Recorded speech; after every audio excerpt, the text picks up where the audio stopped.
Hi, I'm Hudson. This is PJ. We are with Source One Environmental, and today we will be showing you the fold method for a 6072 pillow patch. A few things I want to note before we get started. You will need a minimum of 4 guys to handle the packer, along with having your protective sleeve installed and your airline hooked up to the packer. To start, you'll want to go to the end of the packer where your airline is and align your first fold line to the left side of the packer. From there, you'll want to center your patch in between the pack out lines on the packer itself, and then we will come to the front fold, bring it right over the top.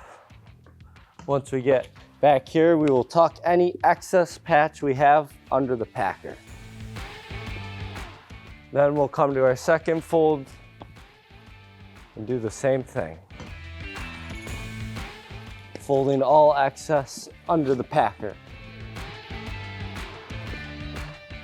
Then we will come to the right side of the packer relative to the air fitting and fold it over the top. And we'll do the same thing here. You'll see the flap on top here, and this is at the point where you will install zip ties at each end and 3 zip ties on the patch.